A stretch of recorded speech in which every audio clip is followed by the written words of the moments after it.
As a Webster Bank Financial Lab, YWCA Hartford Region offers workshops, coaching, and events such as the Denise L. Napier Money Conference and the Youth Financial Empowerment Summit, and much more to improve the financial state of our community.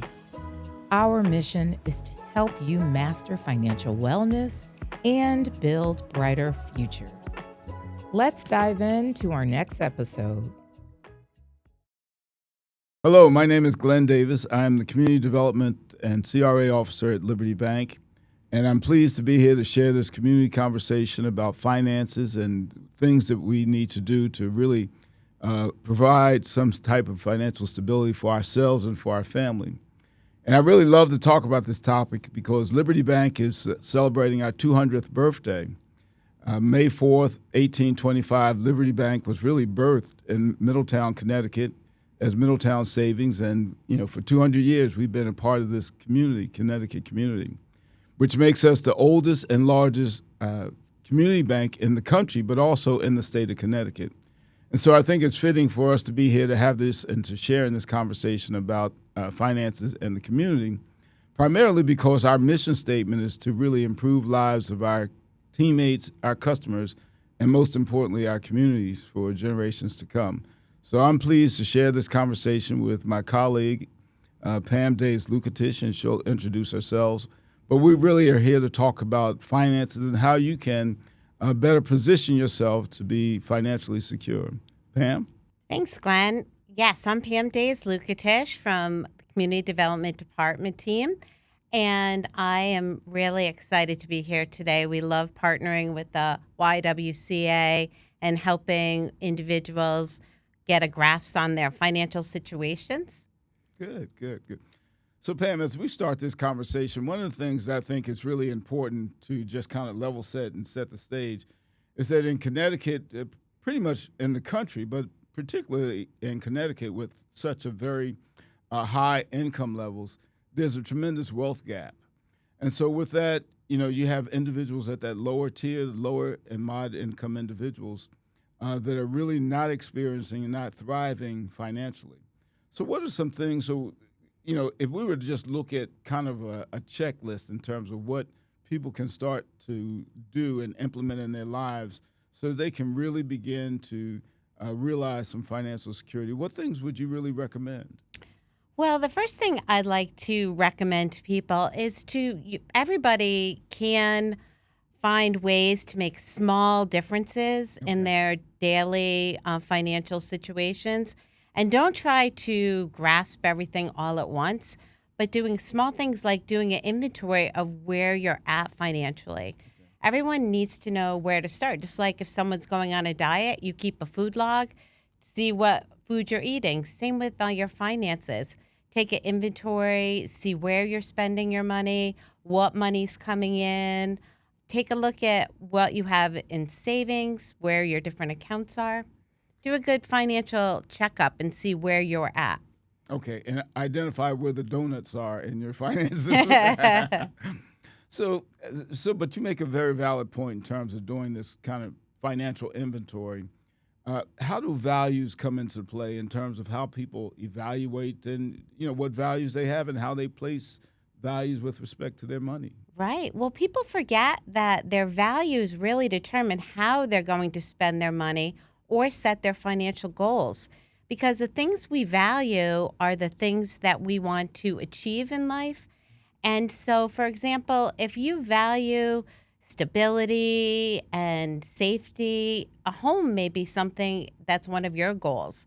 But if you're adventurous and you want to see the world and that's one of your high values, then maybe a home isn't something you want to think about. Maybe you want to place more money on saving so that someday you can travel to other countries. Okay. So with respect to that, then, as it relates to values, then you really are setting your priorities because there's no one size fits all. So your values, as you said, are different from my values. So I guess it's really important for people to really assess what's really important to them and then make or align their financial decisions around that. So once that happens, can we talk about maybe a toolkit, a checklist, and those things that are really important to really, notwithstanding what your values are, what kind of toolkit would you really recommend? Sure. Yeah. So the first thing that we would tell individuals to do is to go through and put all of your important papers and documents together, because a lot of times things like that might hold you back. Where are your birth certificates, your passports, all of those important things that you may need when you're getting a new job and you have to show your proof of identity? Also, looking and seeing, do you have insurance? Where are all of those forms? Because when you need it, you want to have easy access. Looking at different retirement accounts. A lot of times people forget if they work somewhere and they had a small retirement, they moved on to a different job. Where is that important information so when they do go to retire, they have all of those documents handy? Okay. Now, is it true, Pam, that the state that there's kind of some individuals have money that they really don't realize they have? And to your point, you said that if people move from one job to another, they could potentially have a retirement program at another company that they've forgotten about. But is that also true for any other types of monies that they may have and forgotten about in banks? They move from one bank to another, especially since we're living in this, an age where banks are consolidating and they've gone, you have so much consolidation in the banking industry. Is there a place where people can go and find out if they have money available? Right. Yes, definitely. So individuals should check a few key places. One is to look at the state of Connecticut. If you go to ct.gov and you can look for unclaimed funds. And it's very easy. You just type in your name and it will show if you have any old bank accounts that have been escheated to the state, if you have from a prior job, if your final pay didn't get to you, that money could be sitting at the state. Also, if you had an insurance claim or a refund you were supposed to receive. So I guarantee if you look, you'll see at least maybe your name or someone in your family or a friend will pop up, and you can let them know they may have some hidden funds out there. Can you charge a fee for that? So, but you mentioned that, and I'd really like to go back on that so that, potentially there are funds that you may have had over the years that you've forgotten about through closed bank accounts or, as Pam said, insurance claims, et cetera.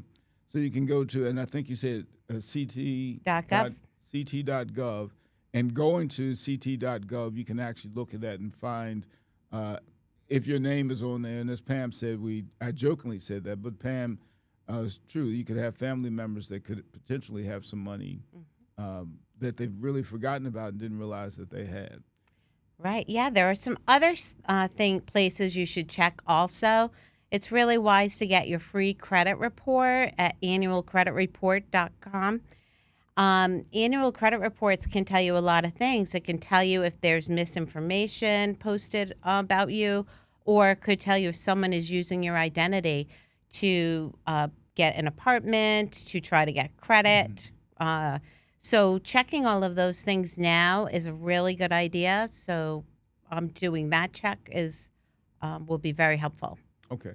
And so as we start talking about financial stability and ensuring your own financial futures, you mentioned, so we talked about doing this checklist and this inventory of your financial lives, but you just mentioned credit. And so how important really is knowing your credit and staying abreast of your credit? How important is that in terms of maintaining or securing your financial stability? Right. Well, a lot of people are very concerned with their credit scores, but even before you think about your score, just pulling your free credit report and looking and making sure that everything on there is yours and is accurate is really a big step, because when you go to apply for a job, a lot of times they'll pull credit. When you go to rent a new apartment, your landlord will pull credit. If you go to get an insurance policy, your landlord will look, the insurance company will look and see if you're going to be a high or low risk. So making sure all of that is cleaned up in case there's some errors on there is a really good thing. Okay. So now, are all credit reports equal? I mean, so you mentioned annualcreditreport.com, and one of the things that you said that I really want people to grasp and understand is that annual credit report is a free credit report. And so that's I would imagine, a soft pull against your credit, or is that a hard pull? Does that bring your credit report down? Yeah, so it will not hurt at all your credit score if you go to annualcreditreport.com and look at your credit report. When you get there are 3 credit bureaus. You'll have the choice of pulling your report from one of each. You only need to pull it from one at the beginning and take a look, and they all do talk to each other. And then at another point in the year, you could pull it from one of the other credit bureaus. Okay. And so I know that in the advent of kind of technology, and a lot of people are going to the various credit reporting agencies. So does it matter that I go to annualcreditreport.com versus some other credit agency? I mean, does that really matter? Right. You just want to be very careful that you're not getting charged any fees. There are a lot of scams out there, and there are a lot of companies posing to be legitimate. So you want to really go to a safe, reputable place that is not going to ask for your credit card up front if it says that it's free. So just keep that in mind. But annualcreditreport.com has been vetted and is a secure place to go. Okay, great. So Pam, in our conversation, we talked about in terms of preparing your financial future and just being financially stable and secure. We talked about doing this inventory. We've talked about credit reports. How do you put goals into what should people do as it relates to setting financial goals? How do you set financial goals? I mean, is that something that people should really consider, or is it just it is what it is? I mean, well, that's a really good point, Glenn. Setting a goal is so important to help plan your financial future. So you have now, gone and done a good inventory. You know where you're at. You know what you value. And now setting a goal can be the next step to getting to where you want to be. So, Pam, in all that we've talked about today, are there some tricks and tips that you can provide so that people can actually begin to be very diligent in terms of securing their financial futures? Sure. So one of the models that is common is called SMART goals, and that's setting a specific goal. So really seeing what you want to do and picking something that you can see in the future. Another thing is measurable, action-oriented, reachable, and time-bound. So a quick example of that would be if you want to set something specific, you're looking to purchase a house in the future and you need to start saving. So specific would be, I'd like to save $1,000 in 1 year. Measurable. Is this goal measurable? Yes, because we can see in our bank account that the money is going up every month until we hit our goal of $1,000. Action-oriented. Yep, we're going to set up direct deposit from our paycheck that $75 a month is going to go into our account towards our $1,000 goal. Reachable. Can we hit $1,000? Well, we did our deep dive and we looked at our financial picture, and yeah, we can afford to do $75 a month. And then time bound, we set our goal of 1 year. So we've clearly laying out the parameters of how we're going to reach the goal. So it makes it seem like it's something we can do, and we have the steps in front of us. So when we get to a point where we're struggling, we can just take a breath, look at our plan, and continue. Okay. So to a lot of people, and I agree with you in terms of the SMART goals and having something very specific and measurable, and obviously the action-oriented of it. But to some people, setting a goal, a financial goal especially, is just so far out of reach. And And so it's just very difficult for them to see how they can do that. And so, to that extent, are there some ways to really help people to better focus on the fact that you really can set a goal and achieve it, even when you think you're living from paycheck to paycheck? Yes, exactly. So just starting with something really small and simple is the best way. You don't have to solve all of your problems with one goal. Look at one thing that you want to achieve and write it down. It's so helpful to see it written down, envision the goal and ahead of you, and start with that one small step. And then maybe posting it around, put it in your purse, in your wallet, on your mirror, the thing that you want to achieve so that you can really focus on it. Another really important thing, too, is sharing that information with somebody else. Okay. So, and when you share that, then you make yourself accountable to that person and really accountable to that goal. Right. And the person that you're sharing it with could have, some really helpful tips or insight to keep you motivated. So make sure you pick the right person to share your goal with. Sure. So one of the things I think, Pam, just gleaning from our conversation, and I think this is really important for the audience, is the fact that there's no goal and there's no opportunity that's too big. And so you can really start very small. And one of the things that I see is there's just so much interrelatedness between all that we've talked about, because based on your values, you're setting your goals based on your values and redefining those goals based on kind of the self-inventory that you take, and then having your SMART goals. And so that becomes a critical piece. And I think one of the things that's so important is that what you just said is that you don't have to do it all at once. You don't have to bite the elephant all at once or chew the elephant all at once, but you can take these little small steps. And one of the things that's also important, I believe, in your goals, when you're identifying your goals and setting those goals, is also looking at in establishing a goal. That also suggests that you have to exclude something.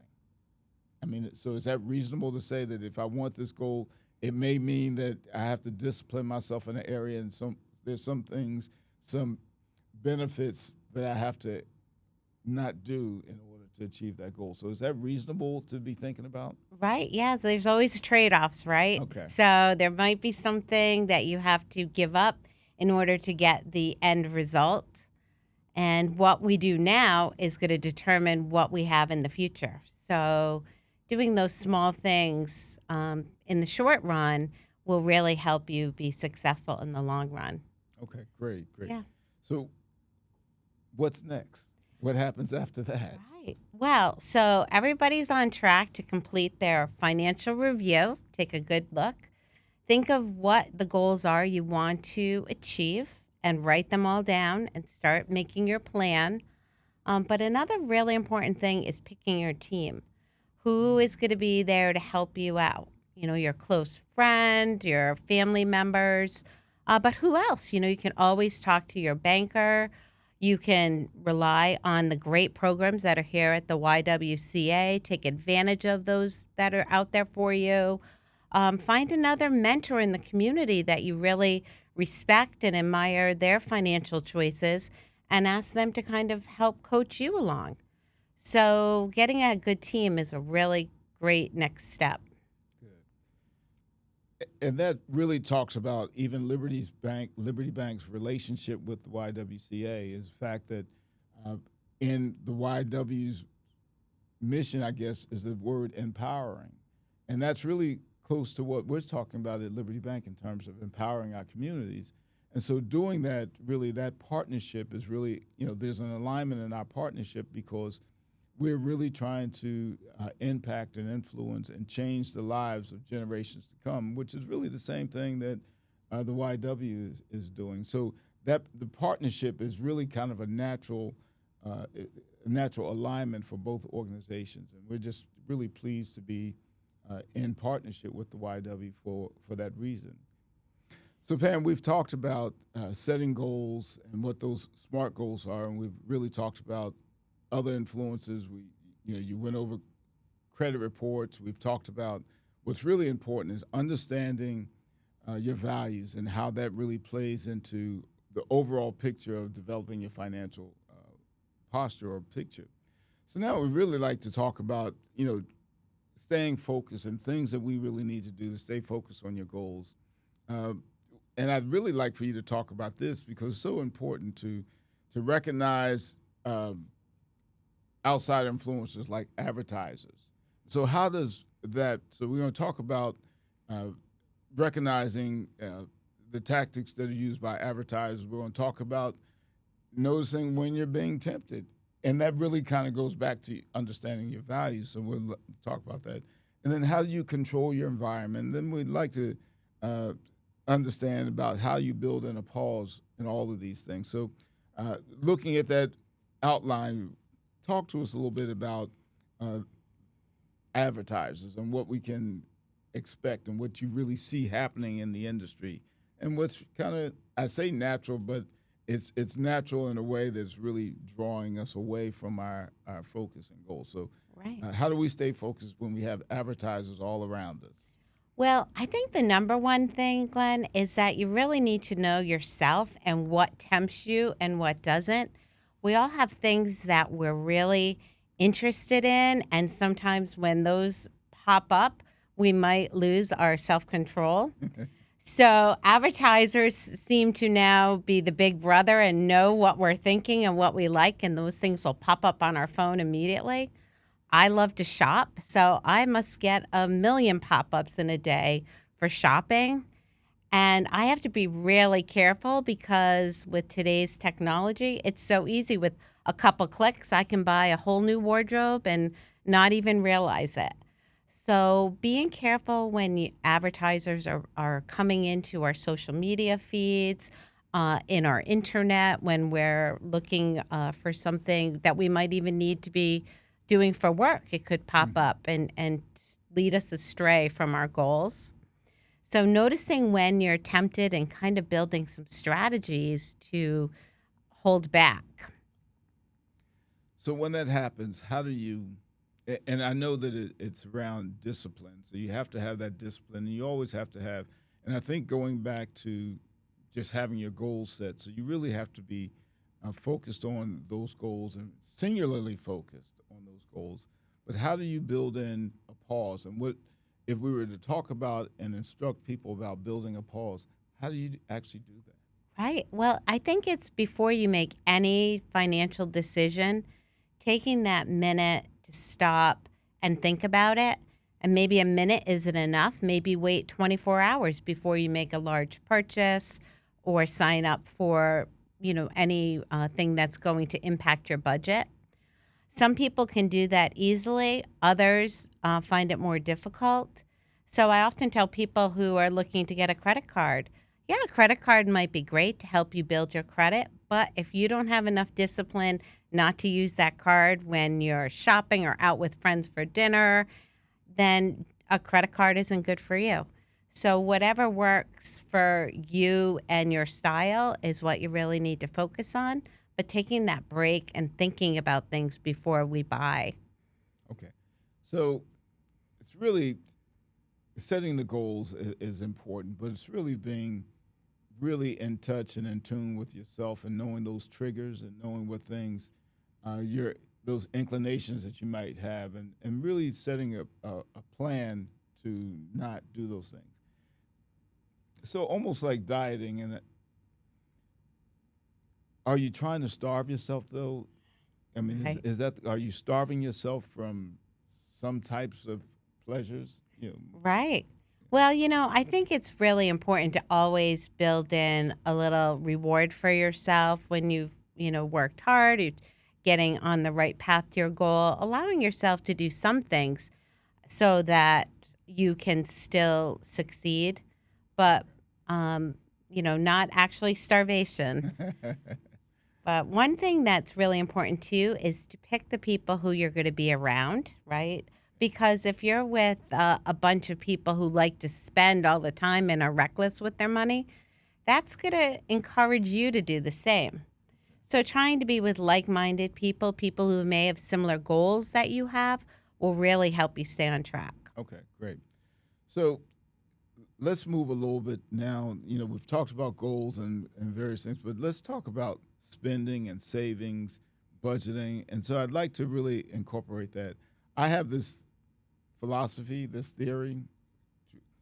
Low income people really have disposable income. I think low income individuals pay more for everything. They pay more for food, they pay more for insurances, and they pay more for just about all the goods and services. And they make it happen. But when you start talking about spending, when you start talking about budgeting and you really start talking about spending and your expenses, are there some tricks and tips around spending and what people should be thinking about on a daily basis as it relates to their spending habits? Right. Well, Glenn, you said the B word, budget. And a lot of people are afraid of a budget. It sounds like you have to be an accountant to figure it out, or it's going to be a big stress.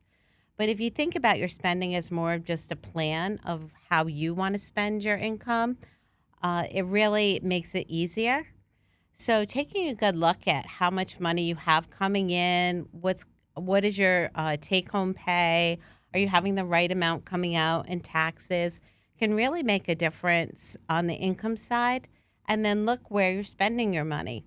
Are you paying too much? Like you made a good point on insurance.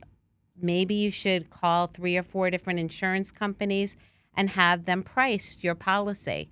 A lot of people don't realize you can shop around. You get an easy policy that's renewing every year. You just make those payments, and you don't stop and look for what the best deal could be. Okay. And I'm sure and the same is true for your food choices. You may have to go a little further, but going further from your neighborhood could probably save you, more money in that. So Exactly. And what about your cable bill? If you still have cable or internet, shopping around, sometimes just calling your provider and saying you're thinking of leaving to go to another company will entice them to reduce your monthly bill. okay, and that's a good one. Just because a lot of people don't realize that they can actually make a call and I won't say complain, but actually make a complaint to their cell phone carrier or to other vendors and basically ask for a reduction of fees. And, in all of what you were saying, even as it relates to spending, you're really talking about people have to be active advocates for their financial lives. Right, exactly. It's like you had mentioned earlier the word empowering yourself.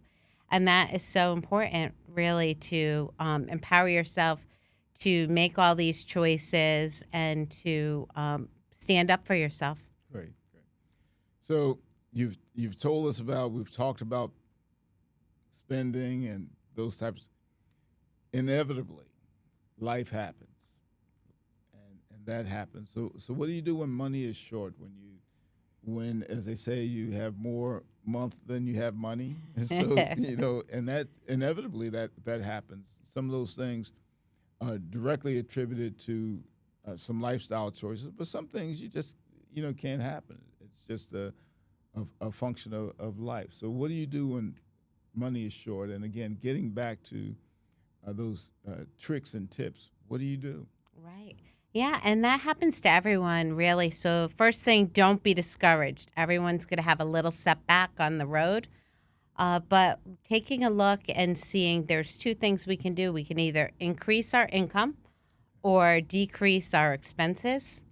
So there's lots of different tips to increase your income. That one seems a little less daunting to me. A lot of us have side hustles or things we could do and maybe start making some money on them. A lot of people decide to have a small business, which is a great opportunity to get some extra income in. Also, trying to pay off your debt, not having your debt can really help. So if you're in a situation where you can't make your payments, one of the things that's really important is to remember to contact your creditor right away. There might be other plans out there or ways you can lower your monthly payments to get back on your feet. And Pam, in all of that, what you're talking about, you talked about paying off debt.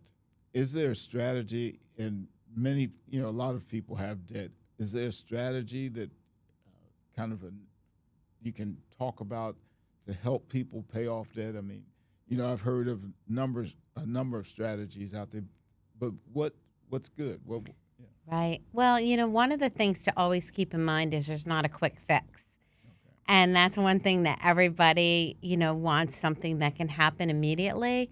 And a lot of times you might hear on TV a commercial or an ad on the news saying that you can get your debt paid off quickly. But beware of scams. Really, the best thing to do is just make small, intentional monthly payments and follow the steps till you get that debt paid off. Really knowing what your highest interest rate items are and going for that first. Contacting your creditors, seeing if there's any special plans they can do to help you out. But really making a conscious effort to be diligent about getting rid of the higher interest rate debt first and making those small payments, and eventually you'll have it all paid off. Great.